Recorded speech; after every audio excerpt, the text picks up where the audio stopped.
Hey everyone, welcome again to Hillside Harvest Homestead. I'm going to give you a short tour of our garden and we will start with the tomatoes. So these are the two original cherry tomato plants that I bought this spring at Walmart actually. I got a little bit of a gardening fever when I saw them. I didn't go shopping for tomatoes, but I saw them and really liked them. So they've been growing really well. So I have several of these small plants that are actually suckers that came off of those two original ones. So this is how they're growing. They've only been in these pots a couple of weeks at this point. And then I have some other larger plants. These were actual limbs off of the lower part of those cherry bushes. I've got two more.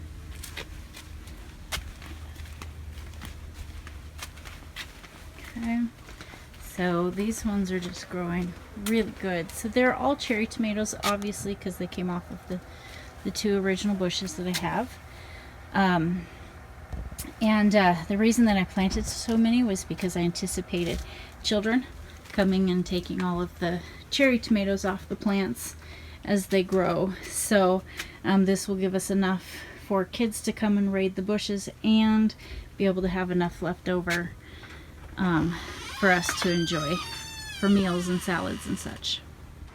Okay, here are the cucumbers that I started. I started them as seeds inside the house, and they're growing up really well. They've just started climbing the vine. These are my two best ones. I have other ones that I planted. Obviously I need to get some chicken wire. What I want to do is get chicken wire and place it along the side, and they can climb up and come up the trellis here. But they're ready to start climbing up. So, and then I've got a couple more over here. So, and I'll do the same thing with those so that they can climb out. All right, over here is my pumpkin. They're doing wonderful. See, it's flowering out. And here we've got the corn. The corn has had a rough year. I'm surprised we have any corn, frankly. It was starting to grow real well, and then the cow got through the fence and ate them down to nubs. And then they started growing real well again after that. And then we had a goat get loose and get in here and eat them all. So I'm actually quite surprised. There's our babies. They're hungry. They're ready for lunch. So here we've got the rest. And it's doing great. Now I've got a lot of plants, like there you can see my bok choy. And it's flowered out, and my leeks have gone to flower as well. It's been so hot that they just all of a sudden started blooming like this and going to seed. Got a big row of sunflowers. I'm so excited for all of those to bloom. It's gonna be so cool. I've got tomatoes down there, my pea trellis right here. I do have strawberries in these 3 containers. Okay, so what we have here, we do have fabric mat down for weeds in the aisles. What we've learned is that, as great as that is to help keep us from having to weed in the aisles, what we'd like to do next year is actually use the fabric over the rows and just make holes where we're going to plant the individual plants. We will make holes in the fabric for those. And then in the aisleways, we're going to put grass clippings, because the fresh grass clippings will heat up the ground and keep the weeds from growing. And then we don't have to do much weeding. At this point, what we're doing in the rows, the ones that are wide enough, where we don't have the mat down, the fabric mat, is Anthony's coming in and he tills up in the rows with the rototiller. And then we just pull the weeds in the actual rows. So Anthony's tilling in the aisles, and then we are pulling weeds in the rows. So we've got our green beans here. The green beans were a booger to get started this year. I don't know why. They were difficult last year as well, and I think what we have figured out is that the ground gets kind of hard. It may have some clay in it. And so for whatever reason, these ones just have a hard time getting through the ground as seeds. So this was our third attempt at planting the green beans. The first attempt, you know, we keep them in water overnight and let them soak, and then plant them. They didn't grow. We had a frost shortly after that as well, so that may have contributed to it. And then we tried again, and we only had one plant grow. And then we tried a third time. We didn't soak the seeds, but what we did was we made trenches where we were going to plant the beans, and we put potting soil there, because that was when we figured that maybe the ground just got too hard when we would water it, and they couldn't get through. So, and then now we have plants. But what's weird is we planted these beans at the same time as these ones, and at the same time of these ones. So these ones are growing bigger. These ones here are not very big, yet they get watered the same as everything else, but yet here they are, little ones, and we've got larger ones over here, and our best ones are on this trellis. So I don't know. And I've got sunflowers that sprouted from last year's. We've got our potatoes.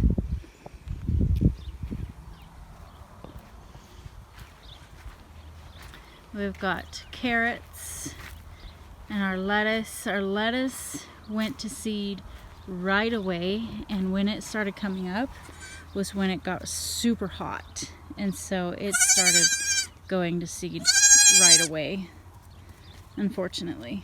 So, but we've got peppers, and so what we also have learned is we got these grass clippings that we have in the aisleway here.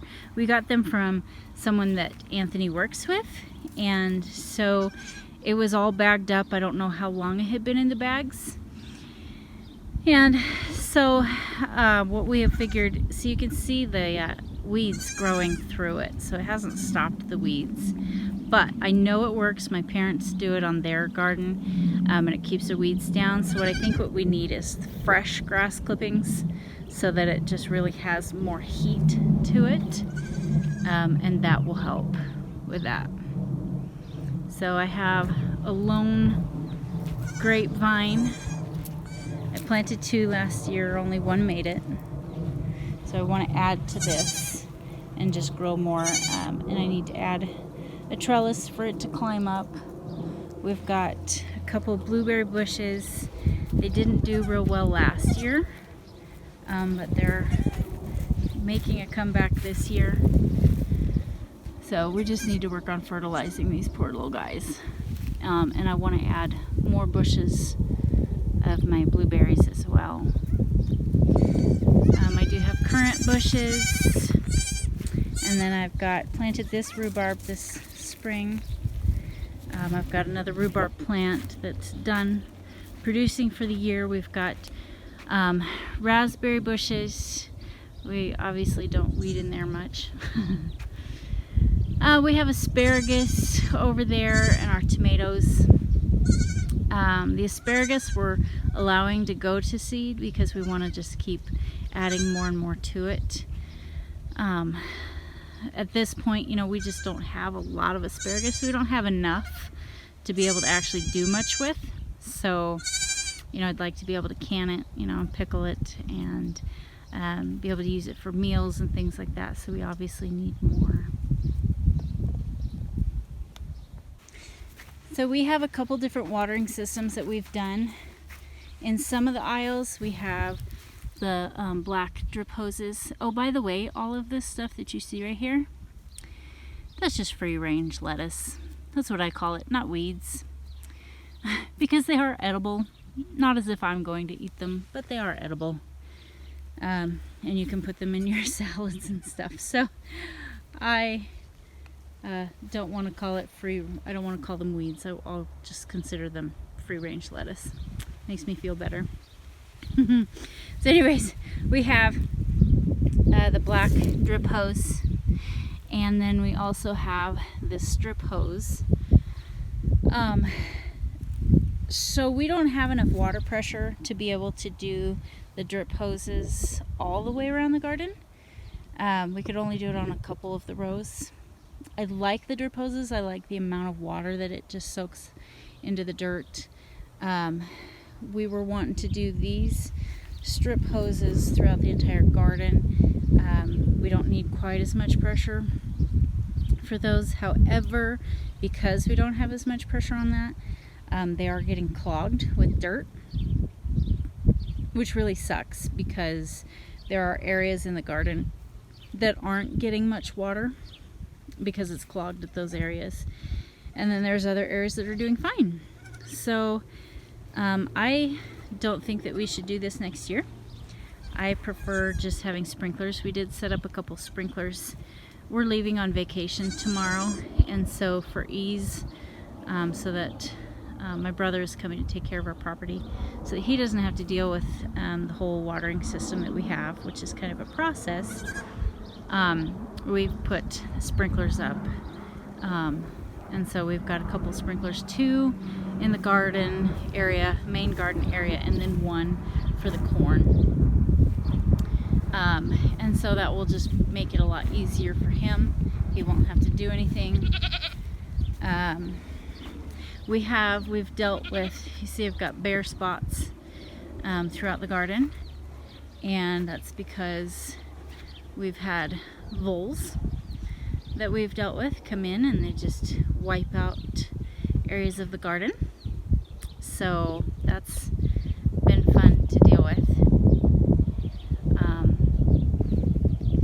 So we put a barrier around, we put some, because we can't find the individual holes. We'll find mounds where they've been, but they've buried their holes, and so we can't, to kill them, they say, stick these little pieces of poison in their holes. Well, we can't find the holes because they've buried them up. So we bought this other stuff that's supposed to keep them away, and we put that around. I don't really know if it's helping. We did have some voles after that as well, so I don't know how much it's helping. But so the things that we've learned this year is how to better use that fabric mat, how to better water the garden. We need to get ahead of the voles a little quicker. The green beans needed potting soil to help them out. So those are some of the things that we've learned this year. And I totally expect to have gobs and gobs and gobs and gobs and gobs and gobs of weeds when we come home, because it's going to be watering well from the sprinklers. So not only are we watering our wonderful plants, but we're also growing all the weeds. So I think we're going to have a job for us when we get home. Well, other than that, we do have some fruit trees. We've got a cherry tree that's doing really well. I've already had the kids gather a lot of the cherries off of the tree, and so we've been able to can a lot of them. I still actually have some cherry pie filling canned from last year that we haven't used. So this year we just canned just the cherries so that we can use them for different things. And then we have 2 apple trees, and we have a plum tree, we've got a pear tree, we've got an apricot tree, which will probably be super ready to go by the time we come back. Some of the apricots are already turning. and they're just about ready to be picked. So I think I'll have a lot of work ahead of me when I get home. But in all, that's what we have. Next year we do plan on having a greenhouse, so that we can get some of these seeds started a little earlier, and just get them nice and strong and ready to be planted. We learned not to plant quite so early, to wait till about Memorial Weekend to plant here, because we went through a couple frosts. We planted part of the garden, I won't even say half of the garden, but part of the garden, about mid-May, and we had several frosts. One of them was a hard frost. So we ended up having to replant corn. The only thing that made it through the frost was our peas. So, but other than that, everything else that we planted didn't come back. So, so we lost tomatoes, and we lost peppers. We lost our corn and our green beans. So anyways, we are learning and we are growing, and you know, it's been fun. It's been a good experience. So if any of you guys have suggestions, I know there are some really great gardeners out there with so many tips, and just, you know, they've been doing it so much longer than we have. I would love to hear your tips. Go ahead and leave them in the comments, and we will get back to you. And we're happy to take on any of those comments and those tips. But I do, in the meantime, thank you for stopping by here and visiting and touring our garden. And I just hope that you like and subscribe to our videos, and have a wonderful day.